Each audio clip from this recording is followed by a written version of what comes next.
Welcome back to U.S. Government Explained, the mini-series where we explore how the American government works in clear, simple English. I'm your host, and today we are talking about the important, but sometimes confusing, world of state and local governments. Many people outside the United States hear a lot about the federal government, Congress, the President, the Supreme Court, but those institutions are only part of the story. In everyday life, most Americans interact far more with state and local governments. These governments run schools, maintain roads, operate police and fire services, and make decisions that affect daily life much more directly. Today, we'll look at how state governments are organized, how local governments work, from counties to city councils to school boards, what responsibilities they have, how states differ from each other, and how all these levels of government work together. Let's get started. As we've already discussed, the U.S. uses a federalist system, which means power is shared between the national government and the 50 individual states. Each state also divides power among smaller governments, counties, towns, cities, and school districts. This structure grew from early American history. The original colonies were used to running their own affairs.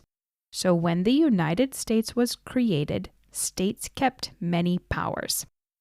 Over time, states passed some of those responsibilities to local governments for practical reasons. It's easier to manage schools, parks, and public safety at a closer community level. Every U.S. state has its own constitution, separate from the U.S. Constitution. The state constitution explains how that state's government is organized and what powers it has. While every state is a little different, almost all states share these features. First, a governor. The governor is the head of the state's executive branch, similar to how the president leads the federal executive branch. Governors sign or veto state laws, manage state agencies, oversee emergencies and public safety, and work with other states and the federal government. The second common feature is a state legislature. Most states have a two-house legislature, like Congress, usually called the state Senate and the House of Representatives, or Assembly. Only one state, Nebraska, has a single house legislature called a unicameral legislature. Legislatures are responsible for passing state laws, approving state budgets, setting tax rates, and representing local districts within the state. And the third common feature is a state court system. Each state manages its own courts. These courts handle most criminal cases, family law, which includes marriage, divorce, child custody, property disputes, traffic cases, and appeals from lower courts. State courts often have the final say on state law issues unless something involves the U.S. Constitution or a party involved wants to take it higher than the state level. What are states responsible for? Well, state responsibilities often include public education, transportation and roads, state police and National Guard, elections, marriage and family laws, business licenses, public health and safety, and tax collection. States have broad powers under the Constitution, which says any powers not given to the federal government belong to the states. Below the state level, The U.S. has several types of local governments, and every state uses them a little differently. Counties are the largest local units, and they often operate sheriff's offices, local courts, property records, public health services, some road maintenance, maybe some public utilities like water. In states like Texas or Georgia, counties have major power.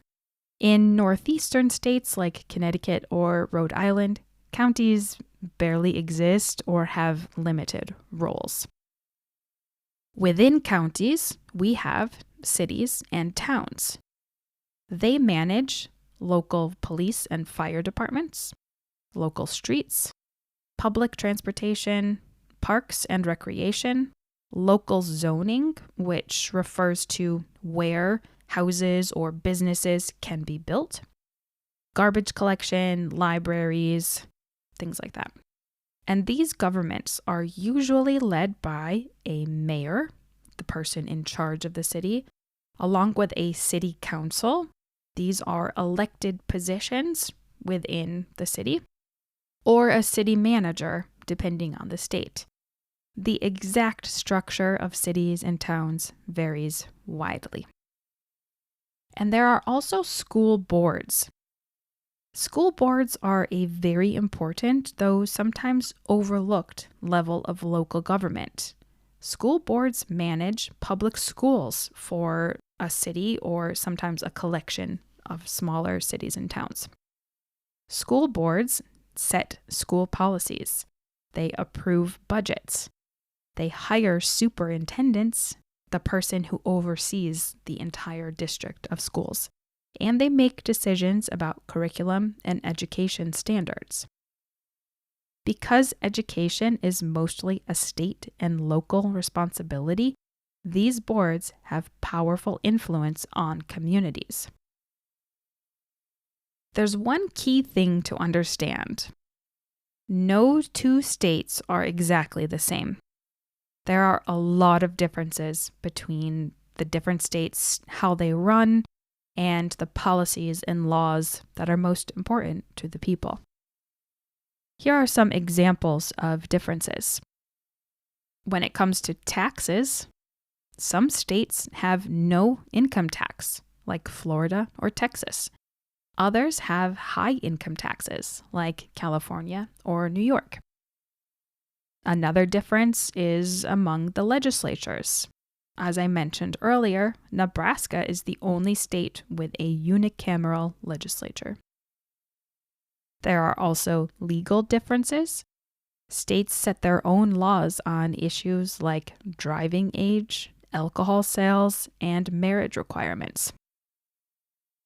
And there are differences among local structures.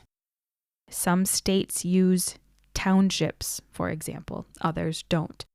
Some give cities lots of power, others limit them. This variety can be confusing, but it's also an important part of American federalism. Now, even though power is divided among the different levels, all levels of government must work together. For example, when it comes to disaster response, local firefighters answer first. States coordinate larger responses, and the federal government is supposed to provide extra support in terms of disaster cleanup, funding for rebuilding, and other emergency services. Another area these governments work together is education.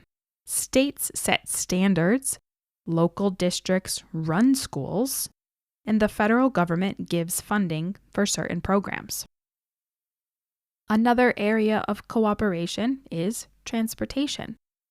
Local governments manage streets, states maintain highways, and the federal government funds support for airports and interstate highways.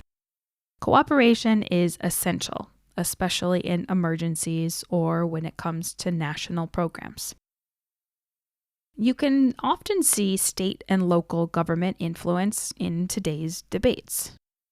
Public health rules during the COVID-19 pandemic shifted between city, state, and federal authority.